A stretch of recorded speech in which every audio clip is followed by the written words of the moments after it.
You are listening to the Healthy Project Podcast with your host, Corey Dion Lewis. For more, go to healthyprojectpodcast.com. Hello, everybody. Thank you for listening to the Healthy Project Podcast. I am your host, Corey Dion Lewis. I have a great guest with me today, talking about something that in my professional life I'm really interested about, and some things that I've actually kind of done a little bit. So I'm really excited to hear, what's been going on around food as medicine. I have the Senior Director of Feeding Change for the Milken Institute, Holly Freishtat, with me today. Holly, thank you so much for being here. I really appreciate it. It's great to be here today. Yeah, well, before we get started, can you tell the listeners a little bit about yourself and what gets you up in the morning? Food. Food dominates my life. It always has. Hence why I do what I do. I have been obsessed and loved food my entire career. For 25 years, I have worked in what I call the food system. So in my early years, when I was coming out of college, I never even knew what the word policy meant. I got onto a farm and I grew food. That's what I knew. And then after that, I was like, well, what about kids? What do they need to know? So I started teaching kids nutrition through gardening and cooking. And then I started to go, well, I've done some traveling. I've seen some great places. Why can't we do this here? So I started to work on local food projects, local farmers on a remote island in Washington State. And then started to realize, wait a minute, all this great work that nonprofits are doing, it's getting stuck. It's getting stuck with policy. And how do we kind of break open those doors and move policy? So then I started to get more interested in the policy world, like how do we open doors so that nonprofits and government and businesses can do the work that needs to get done and that we can create opportunity. And so that kind of brought me to the city of Baltimore. And I'm a boomeranger, is I guess what I'm called. I was born and raised Baltimore, left Baltimore 15 years and came right back. And so I worked for the city of Baltimore for 12 years as the chief of food policy and planning, and worked on all the food policy, food access, at the time, food deserts. Then it turned into healthy food priority areas, to food apartheid, to COVID-19 nutrition security response, working with resident food equity advisors. Really have spent in depth in the city of Baltimore, hands-on experience, working with residents, government, policy, on looking at food access and food systems. And then most recently, came to the Milken Institute 2 years ago to really look transformation in food as medicine prescriptions. Awesome. How do you feel your frontline work, how does that help you on the policy side of things? So it's absolutely essential. So when you think about policy, there's never going to be a perfect policy. You craft a policy based off of, on the front line, what is not working, what is working, create a policy, then you implement it and you go, wait a minute, we need to adjust it, right? And we got to fix it and keep modifying. So there's never this perfect policy.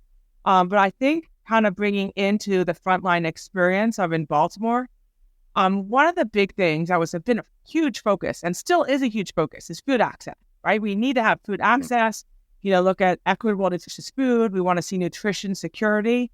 There's a lot of terminology everyone uses. So when we think about food insecurity, do people have enough food?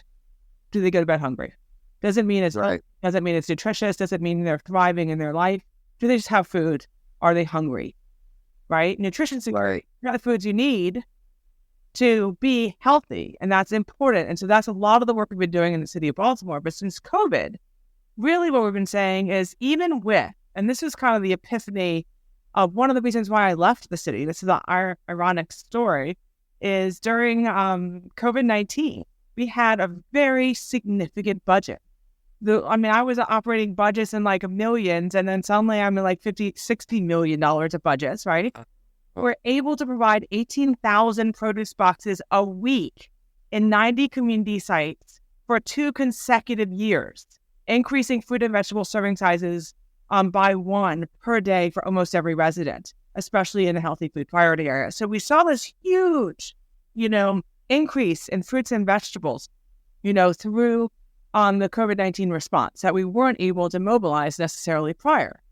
And there was this moment in time, and I think I probably tell this story too much, of this woman comes up to me and says, I've been eating these produce boxes every week. They have been phenomenal in the community. It's through a trusted resource. The city was funding it, but it was through the arms and hands of the residents who live in the city, right? People they know. Yeah. Not Gov. Gov was just helping to have it happen, but it was through their neighbors. Right. And she came to me and said, I've been really appreciating all these fruits and vegetables, and I'm diabetic, and I've been eating a banana every day. And there was this moment, like, we have to have insurance policy, healthcare, health plans a part of the food system solution. We cannot keep food access in one bucket and healthcare in the other. We have to integrate it. And so the work that we're doing at the Milken Institute is really looking at food as medicine prescription. Mm-hmm. And do you want me to talk a little bit about what I mean by that? So that's definitely, one of my questions. Can you talk, a little bit, that kind of leads into one of them. Can you talk about the different types of food prescriptions? I noticed from the manual there are a few types. So can you kind of talk about those a little bit? Yeah. So I'm going to start with food is medicine. Right now, when we hear the terminology food is medicine, to be honest, everyone's using it differently. Some are thinking it's food is medicine, food is health, it's a movement, it's a way to be, it's kind of like an activation call, right? Mm-hmm. When I use the word food is medicine prescription, it's laser focused, almost surgical, filling in the broken gap, right? The gap that we're trying to solve for is, why is food not part of treatment, right? How do we solve for, just imagine if you go to the doctor, whoever you are, you go to the doctor and they say, what is your pharmacy? And they say, what's your grocery store? Like, you get both, right? Right. That comes through for your specific food diagnostic, like for what you need. And you may need prescriptions as well, right? It may not be all food. It could be both. And for most, it's not this or that, is and both. And so that it could be part of your treatment, not just prevention. It needs to be both. And so we're using the word prescription because we're saying, yes, prevention is absolutely important. Yes, food insecurity is a social determinant of health. But right now, food is not a covered benefit nationally. And it's surely not, we're starting to see some movement with different populations. But when I use the word food as medicine prescriptions, I'm going to give you examples. Mm-hmm. I think of it as a continuum of care. So it's food as medicine interventions. It can be produce prescriptions. So, and right now there is no standard definition and there's no standard protocol. So everything's going to vary, but produce prescriptions is, say you are food insecure, right? And you have diabetes, and the doctor says you need to eat more vegetables. And just imagine if you had a prescription to go with it of $30 a week, every single week, and then 3 months, your prescription expires. And you have to go back and get your A1C, right? For diabetes or a test. Because the whole point is to have this part of treatment, not just SNAP, supplemental nutrition assistance. It's not just a food assistance. It's a treatment plan. So produce prescriptions would be just produce, right? Medically tailored groceries. The oldest one in this nation is WIC, Women, Infant, Children. That is, a medically tailored grocery. Yeah. Right? And they could be, that we're seeing a lot of different ones now. And then also medically tailored meals. And where you see medically tailored meals being extremely successful is with the chronically ill, those who are homebound, and I would say, we're seeing some movement with medically tailored meals with Meals on Wheels, and a lot of other nonprofits and also for-profit companies really making sure people could eat and so they don't go back to the hospital. So it's the very frail, usually. Right. I think about food as medicine prescriptions, and I would have to say I'm completely agnostic. And meaning, I don't care which one. I care that it meets the patient's need. Meaning that you might come out of the hospital and you need a food as medicine medically tailored meal, and then you're getting strong, maybe you have a medically tailored grocery, and then it's produce prescription. Then you're really good on your own. You learn the skills. Mm-hmm. You're now on the benefits you need, and you're really good. Then you break your hip, and you go back and forth. And so we really need to see it as this continuum of care. And so when I talk about this, it sounds kind of easy, and it's extremely difficult. So the concept's easy to share. But the way that it rolls out and the barriers and challenges we have to face is why we just released our report and thinking through the granularity of these issues. We all understand the benefits of programs like produce prescription, but why do you think it's been so slow to scale programs like this? So there's many reasons it's slow to scale. So when you think about it, there's a few key pieces. Is one, there's many different health conditions. And so one of the reasons we hear slow to scale is there enough evidence? And I would say the evidence is building. The evidence is building. We're seeing some great research coming out on medically tailored meals, produce prescriptions, and that has been one of the reasons why it's been slow to scale. Another one is I would say that pilots are phenomenal.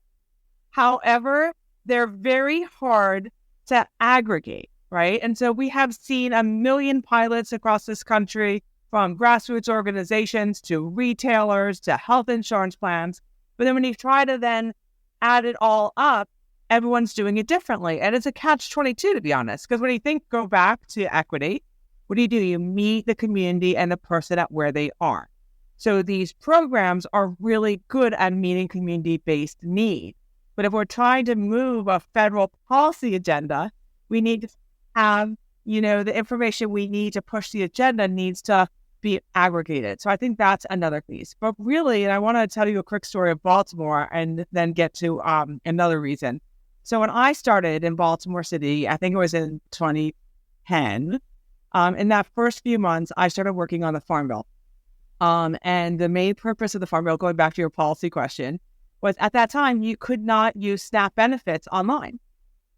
And it was could not be done. So anyone who was on SNAP could order online. It didn't look like it does now, but you could still order online. But you could not do that. So we were able, and it took a long time, but in the Farm Bill, I think 2014, it got passed to policy. It did not get implemented until COVID-19. We're talking 10 years. And I would say the reason here, and why I'm going to get to the story of slow to scale, was the policy actually came first in the Farm Bill, but the implementation of the technology and the data and the systems that were needed to bring it into implementation took a tremendous amount of time. And they didn't, when we started it, once the policy passed. So when I think about food as medicine now, the policies are starting to change now. We're seeing it. We are seeing Medicaid waivers. And that means that you're having these demonstrations in different states across the country, allowing for what's called nutrition supports, meaning you could use medically tailored meals or produce prescriptions. Every state that's doing it is doing it slightly differently, but they're rolling it out. So we're starting to see Medicaid. Then in Medicare, for those who are 65 and older, we're starting to see food as medicine prescriptions through supplemental benefits for those who are chronically ill, so that they are able to do that. But one of the key barriers that I see here, there's two that our report focuses on, is evidence is building, great. Partnerships and collaboration are continuing to improve.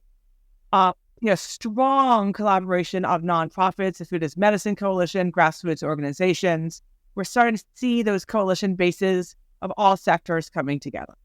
But this is kind of the devil's in the details piece, is how, and looking back at the story on SNAP benefits, is how do we make sure the data technology is flowing? So when you think about food medicine, right, you have a patient or a person, and they get a prescription for, say, from a doctor or a healthcare worker, or maybe even a pharmacist someday, right? And that prescription needs to go to them. Then they need to be able to redeem those foods at their grocery store. Then that data needs to then be able to get reimbursed back into the healthcare system. And there's all these data transfers. So technology is a big barrier, and it's not just one place. And in our report, and it's this wonderful graphic kind of showing all the different, I think there's 12 key stakeholders that are necessary for the transfer and implementation of food as medicine, from just that simple prescription, right? One big barrier that our report talks about is right now, it's just like every grocery store may have their own card that you can get your benefits, but it's only this amount of dollars at this store. Then maybe your Aetna, your insurance, or your Medicaid, but they're all like, it's a million different cards. Everyone's doing it, but everyone's doing it a little different with a million different cards. We don't have a universal card or commonality in language and definitions and standards. And so we don't have payment systems in place. And so all these are getting built as we speak. And then the other part is, and I do love policy now.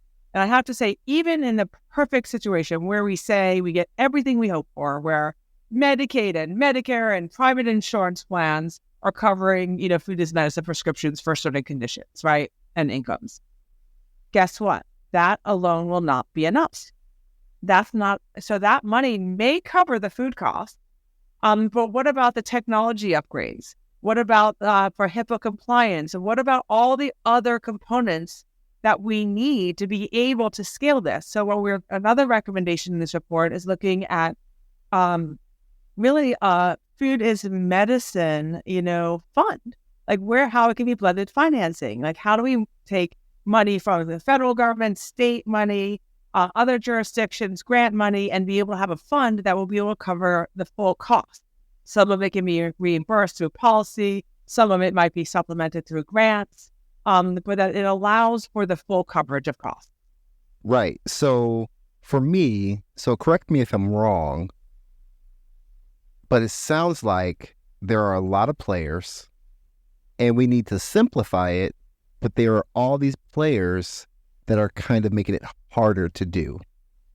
I don't think we need to simplify it. Oh, okay. I feel like when I think about food as medicine, I think about it 10 years ago. It was truly like a single lane highway. Like, the idea was going around, maybe it was 2 lanes. Now we're in like a serious highway system related to food as medicine. Right? We have a lane, and there's reasons why there are lanes, and there's also dotted lines, right? So we could all work across the lanes. But there's a lane specifically right now in building the evidence, the scientific research, and that is absolutely needed. Right, we're seeing funding through the American Heart Association and Rockefeller and Tufts and many others, right?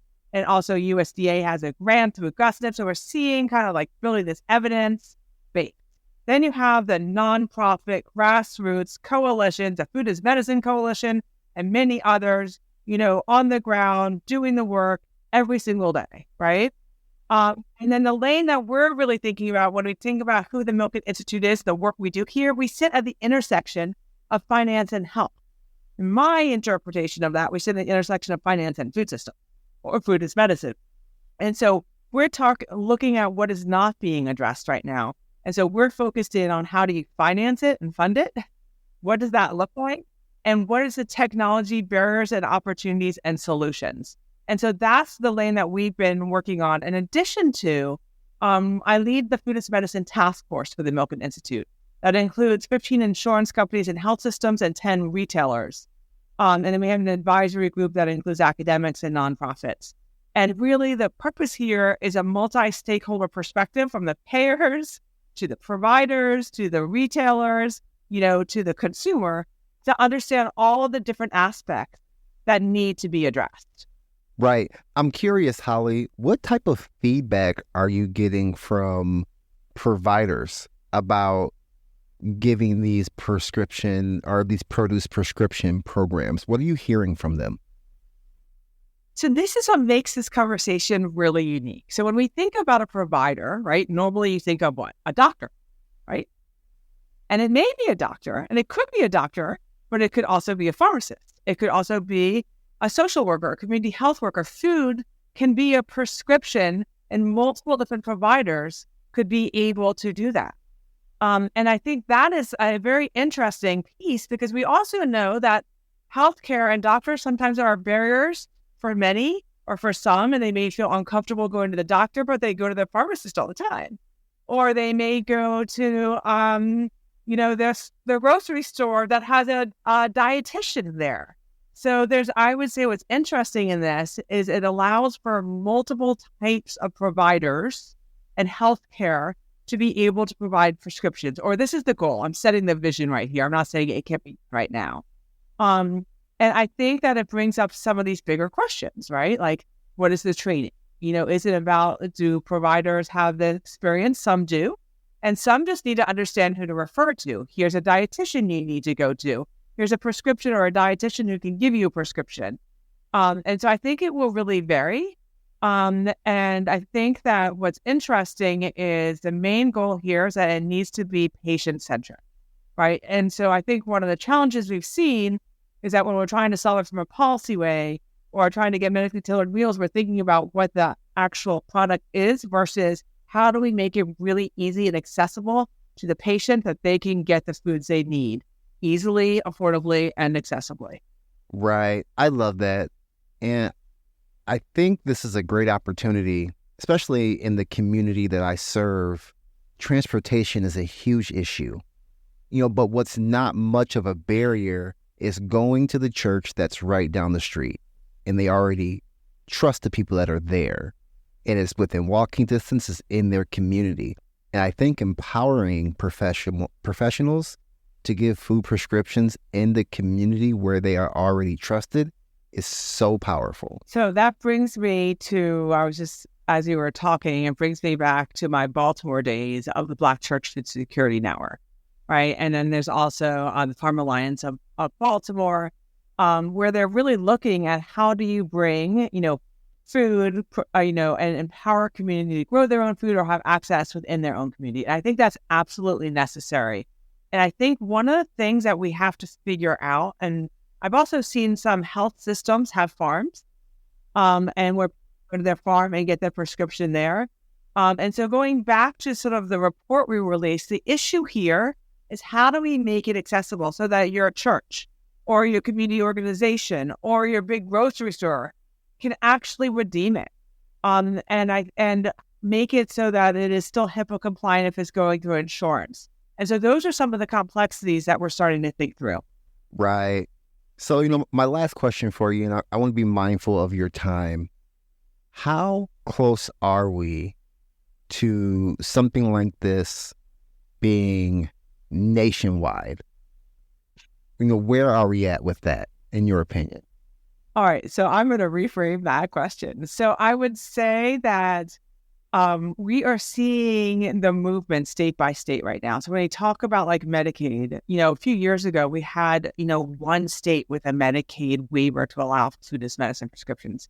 Now we're up to like 7 to 10, depending on which is pending and which are approved. So we're starting state by state. We are growing in huge leaps and bounds. Right. Right. And then when you think about the White House conference and the strategy on the hunger, health, and nutrition, the fact that food medicine was one of the pillars, pillar number 2 was on health and food, and is huge. It's a big deal. The momentum is building, the evidence is building. As far as how long will it take, I am a policy person, so I'm never going to give you a year, but here's my goal. It's my goal. From the Farm Bill to online SNAP took 12 years. Eesh. Made up, never happen again, right? That's years. Right. That's that. And so I think that we're going to see it rolling out today, tomorrow, every, state by state, age by age. But what we really want to see as nationwide, I think we have a challenging road, but we have the capacity to overcome it. Right. Well, Holly, thank you so much for being on the podcast with me today. For anybody listening, and they want to get a hold of you and learn more about what you're doing, and just connect with you, where can they find you? Milken Institute. So if you just go to your website and type in Milken Institute, Feeding Change will pop right up. Awesome. Well, again, thank you so much for your time. And everyone, thank you for listening to the Healthy Project podcast. I'll holler at you next time.